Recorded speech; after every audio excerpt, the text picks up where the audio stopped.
Proverbs 17, Part C, verses 19 through 28.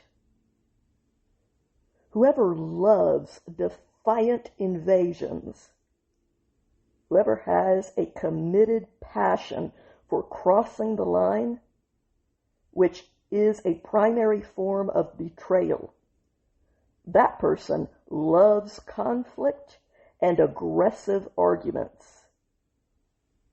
And whoever raises their threshold up to make it high and inaccessible, meaning the one who deliberately creates extra barriers to entry, seeks separation. He is asking for, demanding, and pursuing a shattering of the whole, a fracturing of unity into destroyed fragments. The person with a distorted, twisted, and warped heart, the place where their thoughts, emotions, inclinations, and conscience blend to form their will, that kind of person with twisted decision-making encounters no good at all.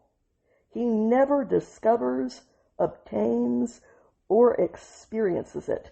Nothing beneficial, life-giving, or beautifully purposeful. And an inverted untrustworthiness in speech, so that it is always retreating, changing, and fluctuating around, groundless language that gets overturned by reality, that descends with a crash into malice, harm, corruption, and dysfunctional destructiveness. Whoever sires or births a hardened, dumb brute does this to his own heavy grief.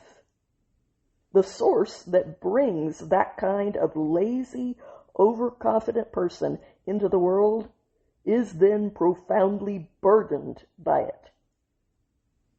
And the father of a withering, self-deifying defier, a villain who is entirely self-centered and thoroughly corrupt. The responsible head of house over that dead inside, dark tetrad type consequently has no profound enjoyment or merry celebrations to brighten his life.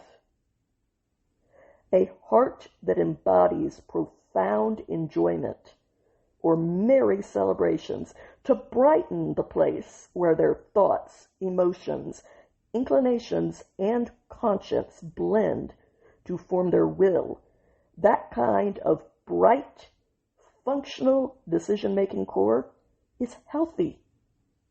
It is actively beneficial and life-giving. It is an exquisitely tailored, restorative treatment, a healing cure.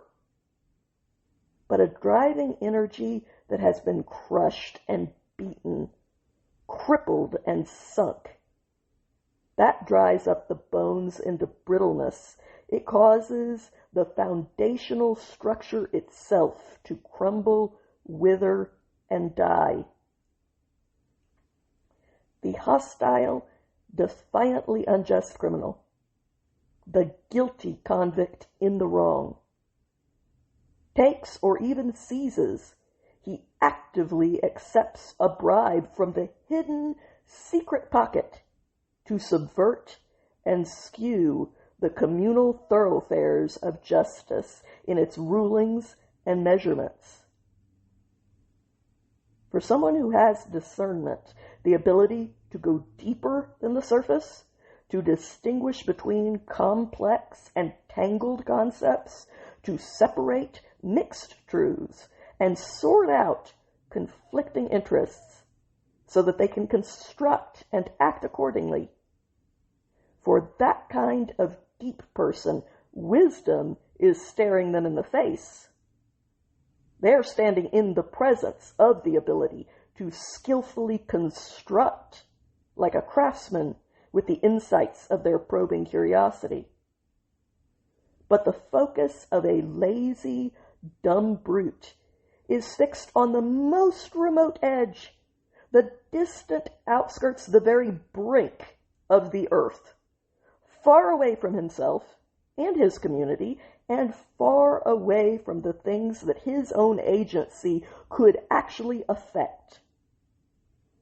Meaning that real skill and effort are required to fix or to improve the things that are right in front of you.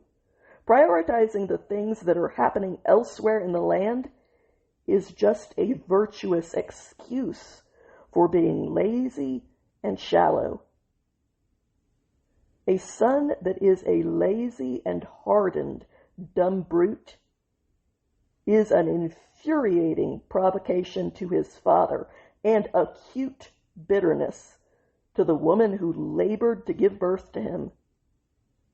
Furthermore, it is not good, fitting, or beneficial to penalize those who take responsibility for embodying and conforming to the ultimate standard of just integrity.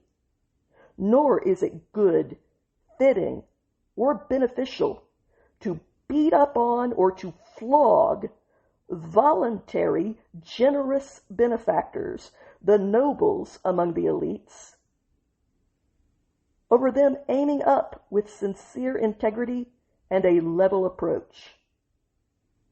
Meaning that it is wrong to make people pay for honest success, or to resent and gang up on the charitable volunteers among high-status classes just for having the means to give, when they are not forced to, and yet they are willingly being generous to others. That aggressive behavior towards them is entirely counterproductive.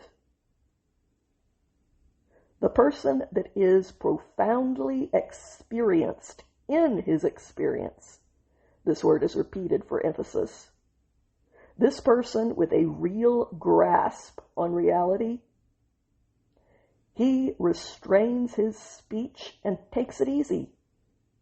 He holds back with due restraint. And the discerning man, who embodies the ability to go deeper than the surface, to distinguish between complex and tangled concepts, to separate mixed truths and sort out conflicting interests so that he can construct and act accordingly. That deep kind of man is driven by a calm and cool energy, one that is both rare and valuable. Even a quarrelsome know-it-all, the kind that is a slave to his own childish, self-destructive stubbornness, even he appears like a sage expert in the calculations of other people. He is valued like someone who is skillfully constructive when he shows the restraint of maintaining silence. Just by zipping his lips, he is thought to be discerning. I pray that whatever voice God might choose to give me in this world, He would also give me the words that I should use it for. These words have meaning for me, and if they had some meaning for you as well, then I am truly grateful that we have both been given a gift from above and from each other. Have a good day out there, my friends.